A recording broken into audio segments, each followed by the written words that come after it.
Halo guys, di sini aku akan ngejelasin tentang perusahaan dan lingkungan perusahaan. Tapi, sebelum mengenal lebih lanjut tentang perusahaan dan lingkungannya, kita harus mengetahui terlebih dahulu apa sih definisi dari perusahaan itu sendiri. Nah, jadi perusahaan adalah suatu unit kegiatan yang melakukan aktivitas pengolahan faktor-faktor produksi untuk menyediakan barang dan jasa bagi masyarakat, mendistribusi serta melakukan upaya lain dengan tujuan memperoleh keuntungan dan memuaskan kebutuhan masyarakat. Untuk menghasilkan barang siap konsumsi, perusahaan memerlukan bahan-bahan dan faktor pendukung lainnya, seperti bahan baku, bahan pembantu, peralatan, dan tenaga kerja. Untuk memperoleh bahan baku dan bahan pembantu serta tenaga kerja, dikeluarkan sejumlah biaya yang disebut biaya produksi. Kemudian, hasil dari kegiatan produksi adalah barang atau jasa. Barang atau jasa inilah yang akan dijual untuk memperoleh kembali biaya yang dikeluarkan. Jika hasil penjualan barang atau jasa lebih besar dari biaya yang dikeluarkan, maka perusahaan tersebut memperoleh keuntungan. Dan sebaliknya, jika hasil jumlah penjualan barang atau jasa lebih kecil dari jumlah biaya yang dikeluarkan, maka perusahaan tersebut akan mengalami kerugian. Dengan demikian, dalam menghasilkan barang, perusahaan menggabungkan beberapa faktor produksi untuk mencapai tujuan, yaitu keuntungan. Selanjutnya adalah pengertian atau definisi lokasi perusahaan.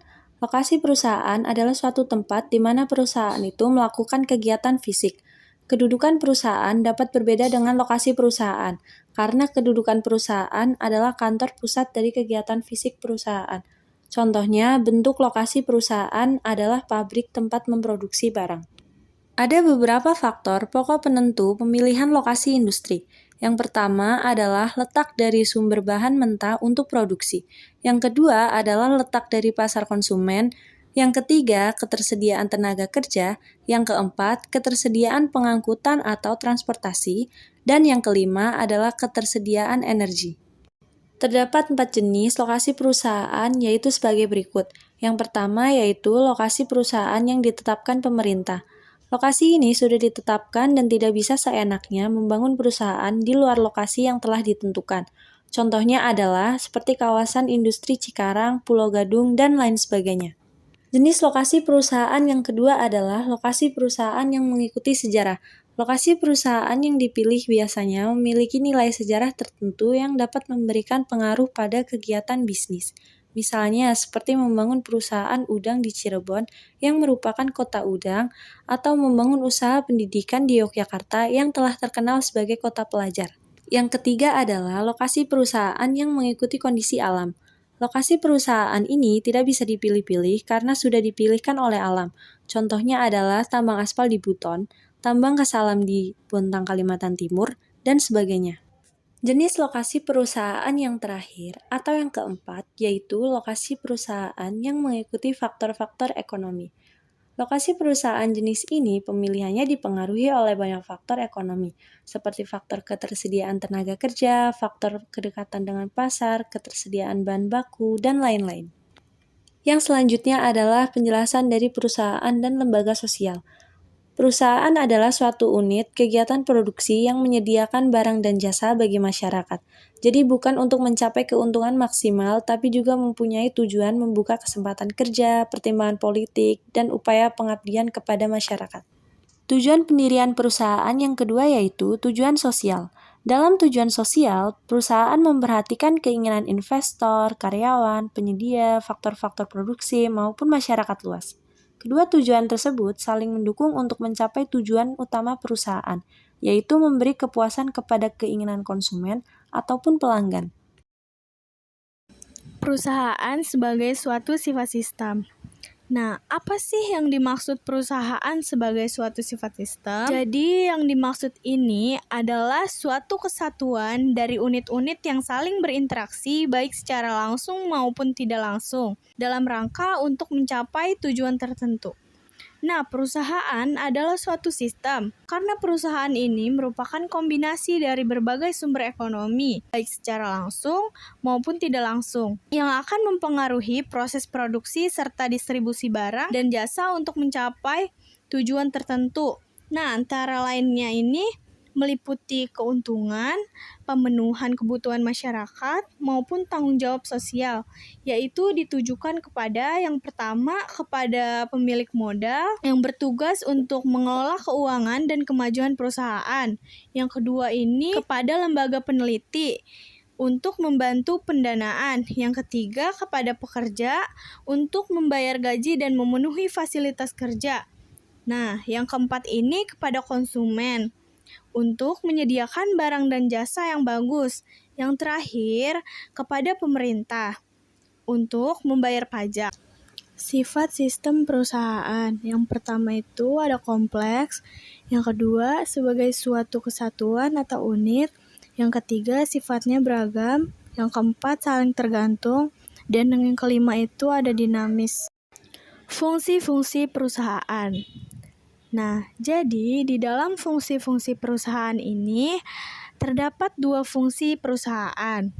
Kedua fungsi tersebut ini harus dijalankan dengan lancar, terkoordinir, terintegrasi dalam rangka untuk mencapai tujuan perusahaan.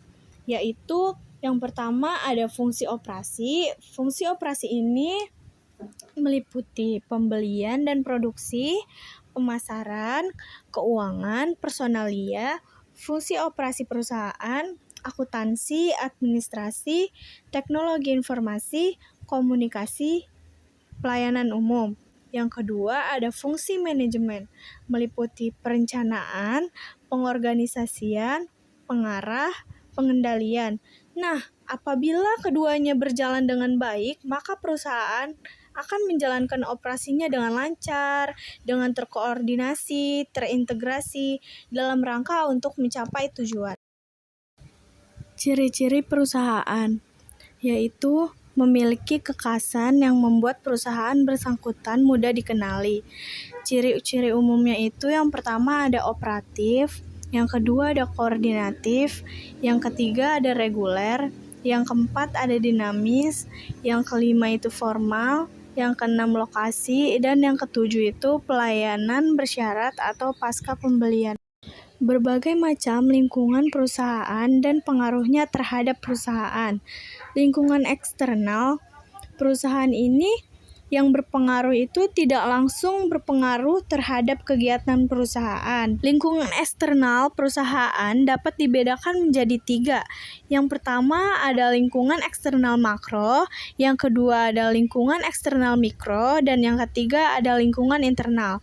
Saya akan menjelaskan yang pertama terlebih dahulu, yaitu lingkungan eksternal makro. Yang dimaksud lingkungan eksternal makro adalah lingkungan eksternal yang berpengaruh tidak langsung terhadap kegiatan usaha. Nah, yang kedua ada lingkungan eksternal mikro. Yang dimaksud lingkungan eksternal mikro ini adalah lingkungan eksternal yang pengaruh langsung terhadap kegiatan usaha. Lalu ada lingkungan internal. Nah, apa yang dimaksud dengan lingkungan internal?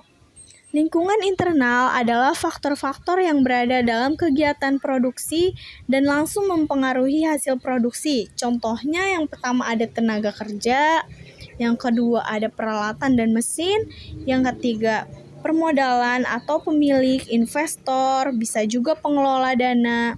Nah, yang keempat itu ada bahan mentah, bahan setengah jadi, pergudangan. Nah, yang kelima ini ada sistem informasi dan administrasi yang bertujuan sebagai acuan pengembalian keputusan. Faktor lingkungan. Nah, yang pertama, lingkungan perekonomian yang erat berhubungan dengan pasar, di mana diadakan penjualan dan pembelian barang dan jasa. Yang kedua, lingkungan seperti politik, pemerintah, hukum, dan militer yang mengatur kegiatan perusahaan. Nah, yang ketiga, keadaan sosial meliputi berbagai golongan penduduk dengan sikap kepercayaan, tingkah laku yang dicerminkan dalam lembaga sosial yang ada. Pendekatan dalam melihat bisnis dan lingkungan. Nah, pada kesempatan ini tuh sebuah bisnis akan selalu dipengaruhi oleh yang namanya lingkungan. Nah, hubungan antar bisnis dengan lingkungan itu sangat erat banget. Makanya Jika suatu perusahaan itu tidak mampu menyesuaikan diri sama lingkungan bisnisnya, maka perusahaan tersebut tuh akan tersingkirkan dari bisnis-bisnis tersebut. Kurang lebih seperti itu tentang perusahaan dan lingkungan perusahaan. Semoga bermanfaat. Thanks for watching.